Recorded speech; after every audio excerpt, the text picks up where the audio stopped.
aplikasi-aplikasi yang dipunyai oleh pemerintah Indonesia ini yang berbahaya itu yang apa saja. Mestinya diseleksi.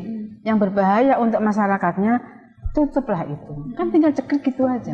Tapi kan tidak semudah itu ternyata.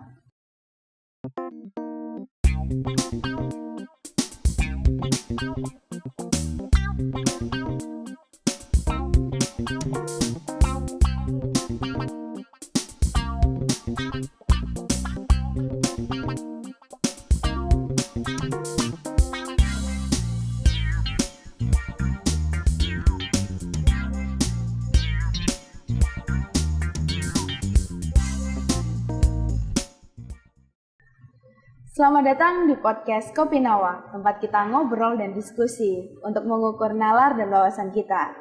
Hari ini kita akan membahas tema yang cukup mengkhawatirkan untuk masyarakat Jawa Timur, yakni bahaya penyalahgunaan narkoba.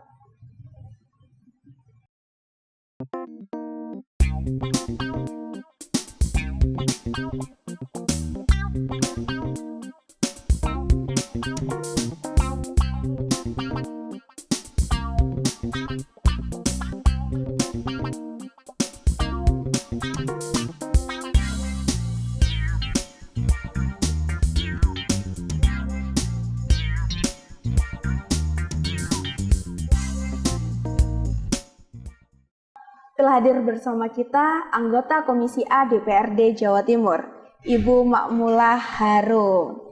Selamat datang Ibu. Terima kasih. Apa kabar Ibu? Alhamdulillah sehat. Dengan Mbak siapa ini? Dengan Yolanda. Mbak Yolanda. Terima kasih. Ibu ngapunten nih, Ibu ini kan terkenal dari keluarga pondok pesantren begitu. Nah biasanya kan dipanggil Bu Nyai gitu. Boleh enggak kalau saya manggil Bu Nyai Makmulah gitu? Terima kasih. Tapi Bu Nyai itu sebetulnya lagi saya berperan sebagai Bu Nyai di pesantren. Kalau di podcast ya bolehlah Bu Mula. Oh iya, Bu supaya Mula lebih dekat gitu ya. Kalau Mbak Yolanda manggil saya Bu Nyai, tak jadikan santri saya. Waduh, kebetulan saya juga belum pernah mondok sih Bu. Mungkin kapan-kapan bisa mondok gitu ya. Pondokan Ibu ada di mana Bu? Di Banyuwangi. Di Banyuwangi ya, namanya? Di kota, di pesantren Darun Najah, Jalan Kiai Harun nomor 3. Kiai Harun itu bapak saya. Oh, berarti sudah turun-temurun berarti ya Bu ya? Oh ya, generasi kedua sekarang. Alhamdulillah. Pengasuhnya kakak saya, Mbak. Alhamdulillah. Ibu, di Kopi Nawa ini sebenarnya ada aturannya. Ketika kita ngobrol dan berdiskusi harus sambil minum kopi. Tapi karena ini episode spesial, kita minumnya sambil minum air putih gitu. Air putih Nawa. Iya, air putih Nawa. Terima kasih. Iya. Mohon maaf ya, jadi nggak ada kopi.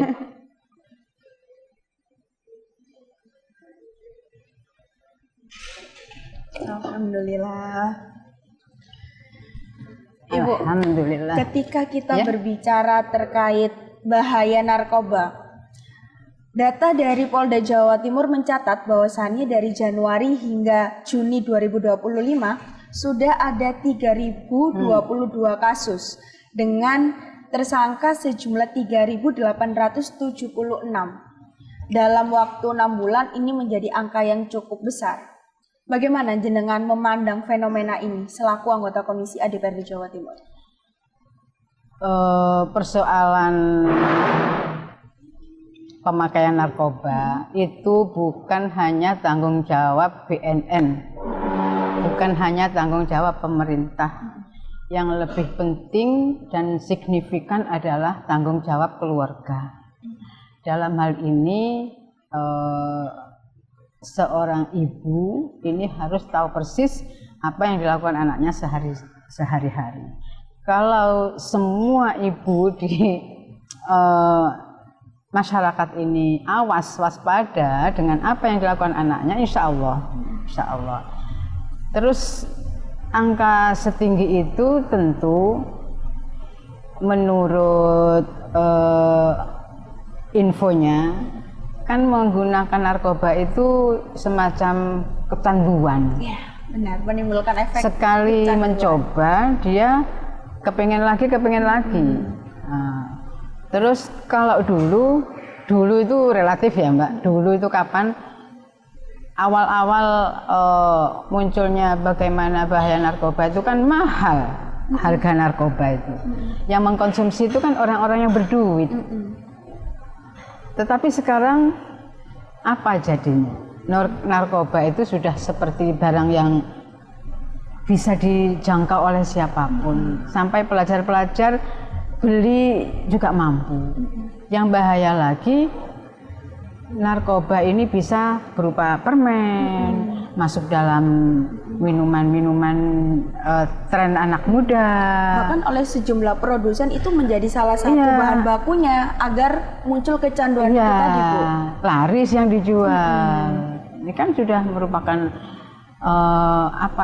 dilematis. Nah, oleh karena itu kita tidak bisa serta-merta menyalahkan produsen, tetapi bagaimana kita mengelola anak-anak kita dari bagaimana mengenalkan secara dini. Saya kebetulan besok hari Sabtu itu ada di Banyuwangi itu BNN-nya punya program namanya Ananda Sakti apa gitu ya. Itu anti narkotika sejak usia dini. Ini besok insya Allah kami undang BNN untuk sharing dengan murid-murid yang ada di pesantren saya. Dalam rangka apa? Dalam rangka pengenalan, pertama pengenalan jenis-jenisnya, bentuknya, yang seperti tadi saya sampaikan. Kalau bisa, contoh barangnya itu dibawa. Jadi tidak cukup tayangan di monitor aja ya Bu. Sehingga mereka tahu. Terus kalau minum ini rasanya seperti ini, kamu nanti akan merasakan ini, bahayanya ini, menyerang ini.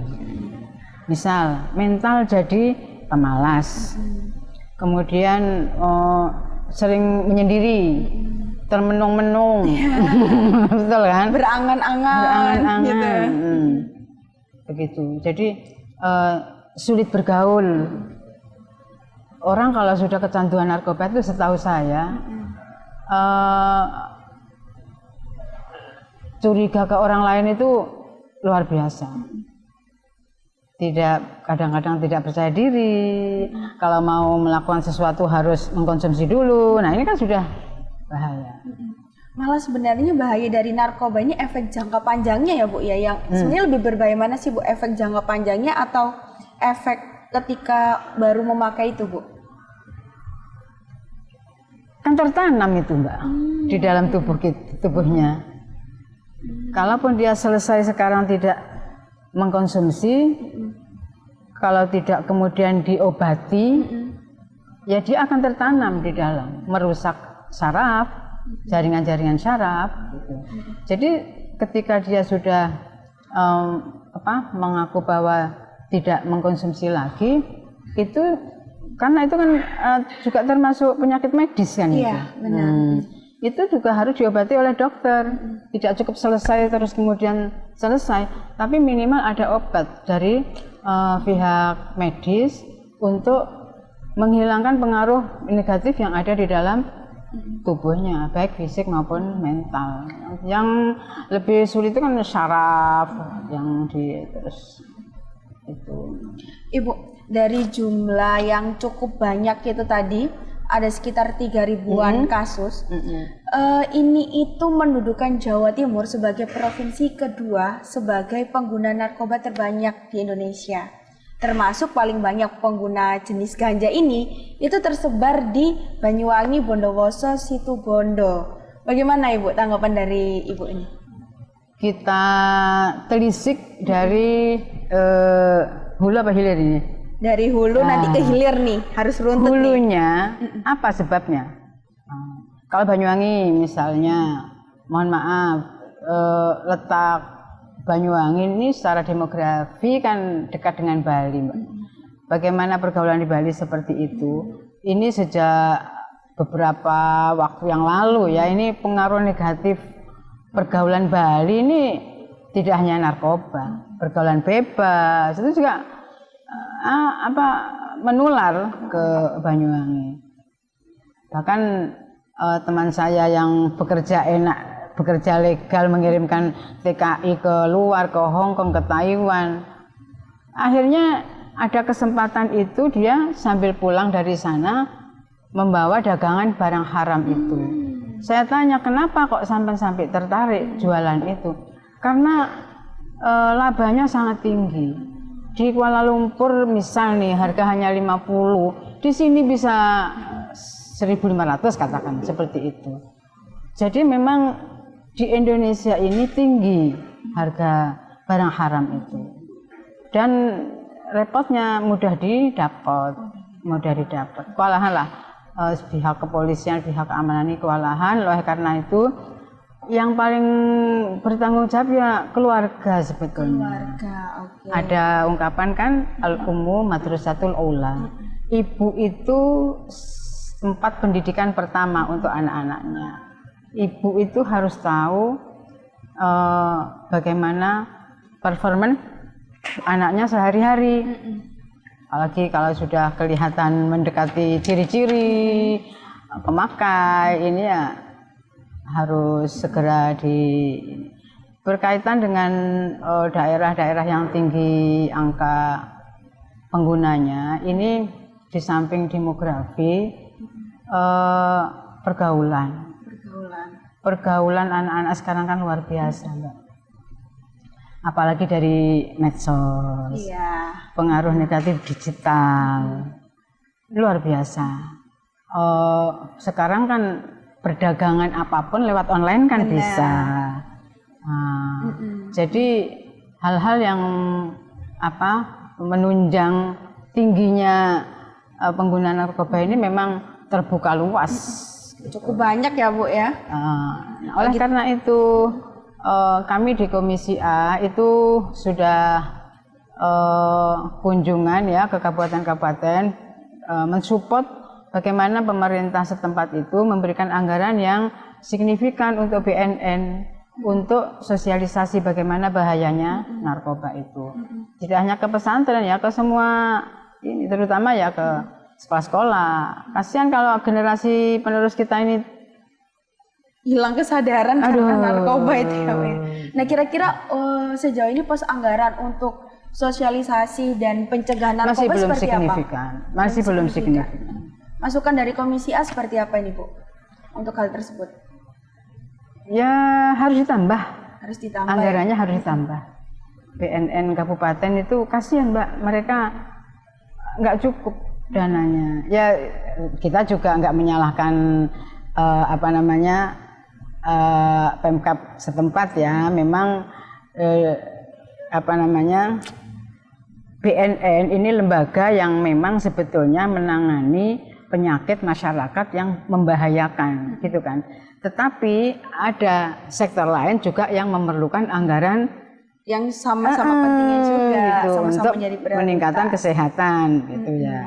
Begitu. Jadi ya memang dilematis. Tapi minimal kita sudah ada goodwill ya bagaimana BNN dan lembaga-lembaga lain kan tidak hanya BNN toh yang konsen untuk penanganan narkoba. Keluarga itu yang lebih penting ya Bu ya untuk ini semua dan itu yang paling mendasar. Kira-kira peran keluarga seperti apa Bu yang dapat membantu mencegah penyalahgunaan narkoba? Keluarga itu harus tahu jenisnya dulu. Harus tahu jenisnya. Tapi sebelum dijelaskan lebih jauh, mari kita minum bersama dulu Bu. Ya. Bismillahirrahmanirrahim. Ini air hangat nikmat.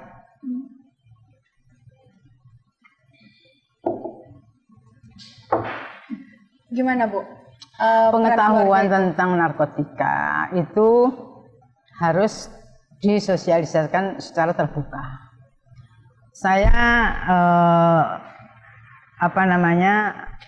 aktivis dakwah ya. Jangan dikira ngaji itu hanya urusan agama.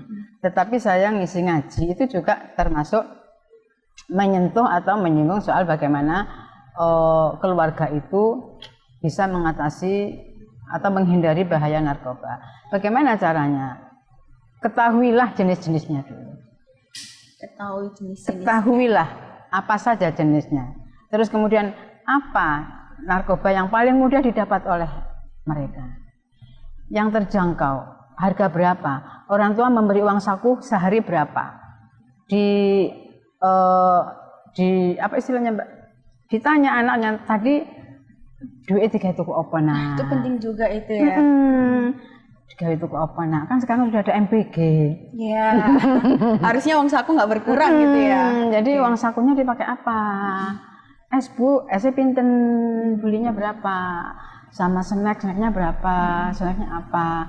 Itu orang tua memang harus dan titip ke gurunya. Jadi fungsi parenting di sekolah ini sangat penting. Jadi titip anak di madrasah atau di sekolahan atau di pesantren itu jangan kemudian bongkoan, Mbak, nggak bisa. Orang tua harus tetap memantau. Nah, kemudian apa bahaya narkotika yang mereka misalnya sudah terlanjur? Mereka harus tahu. Terus terutama ya jangan kasih uang saku berlebihan. Secukupnya gitu. Tapi kan terkadang mereka punya aja urunan. Kadang kan kalau sudah gengnya itu pentol gitu kan urunan, Mbak. Loh iya, urunan. Yang penting nyobain patungan. Gitu ya. Iya. Jadi orang tua harus tahu persis bagaimana. Terus kemudian yang kedua, naudzubillah min dzalik ya, kalau memang anaknya pendiam, pemalas, terus termenung-menung itu, kemudian kunci kamar, berdiam diri di dalam, tidak mau bergaul dengan secara terbuka, secara normal. Nah ini orang tua harus waspada. Nah ya. Sebenarnya ciri-ciri seperti apa sih Bu? Kalau menurut jenengan anak ini, sepertinya anak ini udah mulai keluar dari track nih kayak gitu. Saya pernah bukan melakukan ya, tapi dicurhati keluarga yang keluarganya terkena itu. Pertama, curiganya ke orang lain itu luar biasa. Misalnya suami istri ya, bukan anak-anak. Itu ke istrinya tuh curiganya luar biasa. Kemudian yang kedua, pernah kehilangan satu butir itu aja, dicari sampai ke saluran air yang kotor itu dicari. Kecanduannya luar biasa ya. Sudah luar biasa. Terus yang bahaya lagi Mbak, kalau misalnya korban ini tidak menyadari bahwa itu perlu diobati. Itu kan penyakit, perlu diobati, perlu dikonsultasikan dengan dokter. Jadi tadi saya bilang, tidak cukup berhenti mengkonsumsi, tetapi harus dipantau oleh medis, oleh dokter. Itu dalam sisi fisik, belum mentalnya. Nah, mentalnya bagaimana caranya? Jangan suka dimarahi anak-anak itu. Jangan suka dilarang. Bagaimana caranya mengarahkan? Kalau kita melarang, mereka semakin sembunyi-sembunyi. Tapi kita dampingi. Nah, itu juga Bu terkait dengan gadget. Nah, di gadget ini kan cukup banyak informasi dapat keluar masuk gitu. Nah, kira-kira peran dari orang tua harus seperti apa ini? Monggo mungkin kita mau minum dulu Bu, mari. Oke. Bismillah.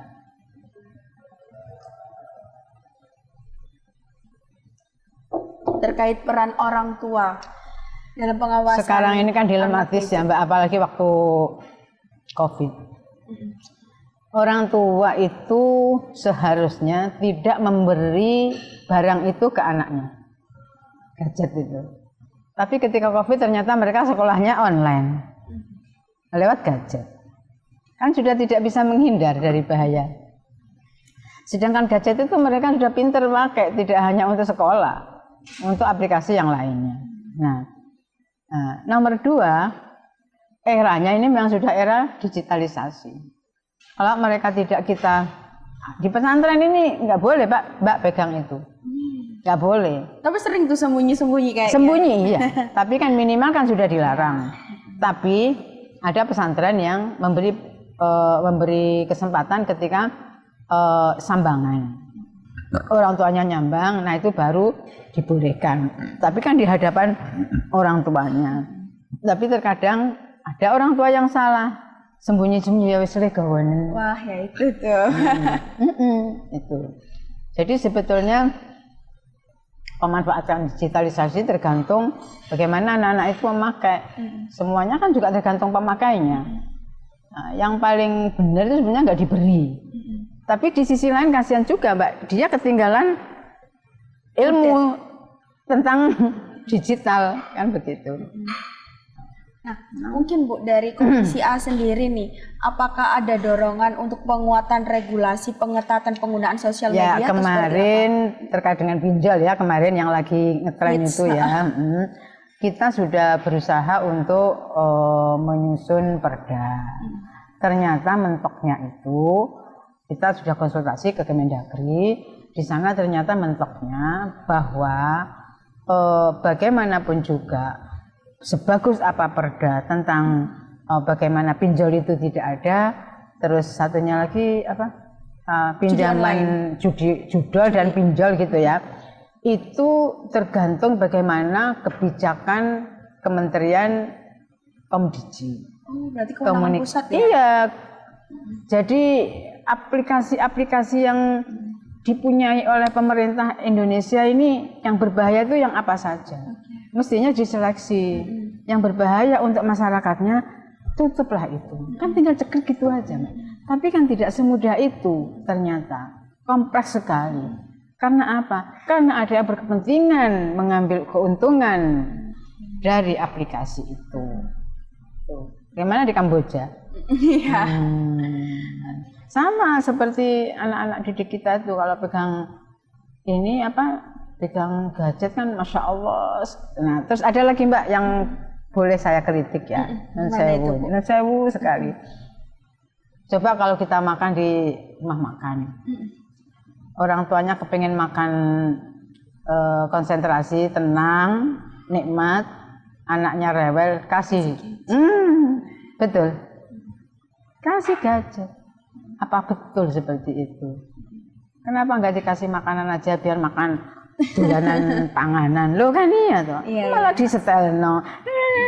Ya kecanduan mereka, kecanduan. Eranya. Jadi kita ini dihadapkan hal yang harus menguasai, tapi di sisi lain bisa menjerumuskan. Tinggal bagaimana kita mengelola, memanage pemakaian gadget itu. Ibu ini kan berasal dari latar belakang dunia pendidikan pondok pesantren, Bu. Nah, kira-kira bagaimana, Bu, dunia pendidikan termasuk pondok pesantren ini turut andil dalam upaya pencegahan narkoba, Bu? Pertama, kalau di pesantren ini makanan itu kan diseleksi. Dia makannya kan dari pesantren. Walaupun tidak dimasakkan oleh pesantren. Kalau di rumah itu ada saudara yang rumahnya dulu dia memang jual nasi, itu ngedrop nyetok ke dalam gitu ya. Jajan, nah, itu yang terpenting. Terus uang yang mereka pegang itu dibatasi hanya bisa cukup untuk jajan sehari. Setelah itu lebihnya itu dipegang oleh pendampingnya, murabi namanya. Iya. Jadi satu kamar itu ada murabinya. Kamar ada murabinya. Berapa 15 anak satu murabi, misal seperti itu.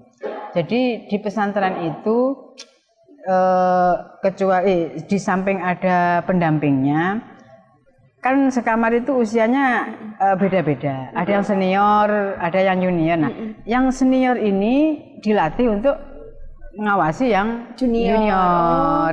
Iya. Berarti begitu. senioritasnya itu lebih ke pengawasan agar tidak melakukan tindakan-tindakan yang di luar track seharusnya. Ya, yang senior ini kan sudah merasakan bagaimana kakak kelasnya ngajari dia begini-begini. Langsung dipraktekkan ke yang junior gitu. Di pesantren seperti itu. Berarti tingkat disiplin dan pengawasannya cukup ketat ya, Bu ya. Tapi ya tidak, kemudian saya tidak menutup kemungkinan ya bahwa di pesantren itu steril. Saya pernah menerima murid pindahan. Kan mohon maaf nih, madrasah saya itu pernah mengalami degradasi, Mbak. Muridnya itu turun drastis ya. Ketika saya masuk, ternyata kesan dari madrasah saya itu tempat buangan anak nakal. Jadi dari Nusewu SMP yang kewalahan dengan muridnya yang nakal itu tidak dinaikkan, diarahkan dipindah ke sekolah saya, ke madrasah saya. Akhirnya setelah saya telusuri, saya bikin kebijakan tidak menerima pindahan. Yang sekolah sini harus mulai dari kelas 1. Mulai pendaftaran baru. Nggak bisa dia masuk kelas 2, nggak bisa dia masuk kelas 3, nggak bisa. Nah, ada satu ketika ada orang alumni memaksa sampai nangis-nangis. Dia titip pindahan dari salah satu pesantren. Saya bilang nggak bisa, tetap ngotot. Kalau anak ini nggak saya pindah, justru bahaya, Bu. Bilang, kenapa? Ternyata di pesantren yang di awal itu teman-temannya itu minum minuman itu tidak terawasi. Jadi saya tidak menutup kemungkinan. Nah, ini PR untuk pesantren-pesantren. Tapi secara umum pesantren itu lebih berhasil untuk memanage pendidikan anak-anak untuk tidak terkena bahaya narkoba, pergaulan yang di luaran itu. Karena pengawasannya kan juga 24 jam itu kan, Bu. Kalaupun ada yang seperti itu ya paling 1001 gitu. Jadi lebih aman di pesantren memang, lebih aman di pesantren. Tapi juga tidak menutup kemungkinan bahwasannya di institusi pendidikan negeri ataupun swasta pun juga aman. Aman, ya itu kan tergantung anak-anak itu bergaul dengan siapa, kan begitu. Jadi memang harus ada upaya kolaboratif dari. Kenapa pesantren saya sampaikan lebih aman? Karena dia kan 24 jam ada di situ. Dia tidak bisa, Mbak, selesai sekolah ya masuk ke dalam kamar ketemu gurunya lagi, pendampingnya gitu ya. Tapi kalau misalnya sekolah dia orang tuanya kerja sehari, kan ada yang begitu, orang tuanya kerja sehari penuh, anak pulang sekolah, pulang ke rumah nggak ada orang tuanya, Nusewu, dia, saya pernah murid saya dipegang polisi karena mencuri, ya itu kasus. Satu dari sekian lah, satu. Tanggung jawab kita sebagai orang tua.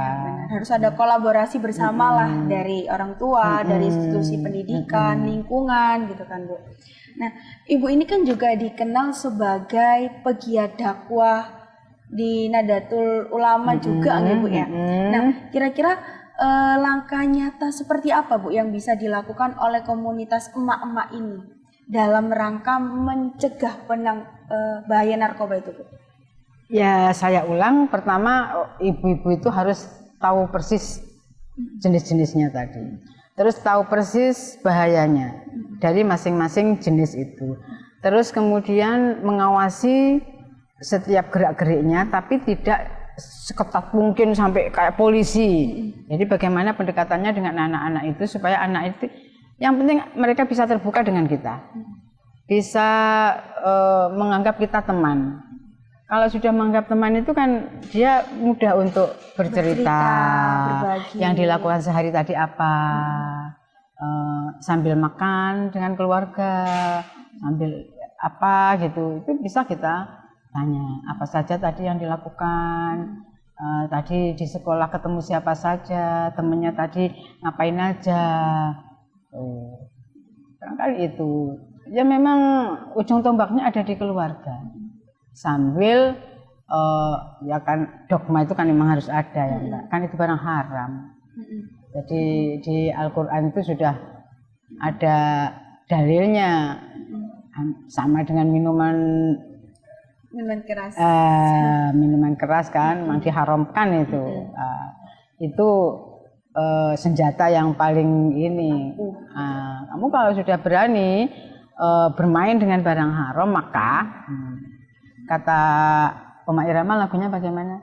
Mengapa yang enak-enak itu diharamkan? Diharamkan. Oma Irama pun juga mengharamkan. Melakukan, bukan mengharamkan.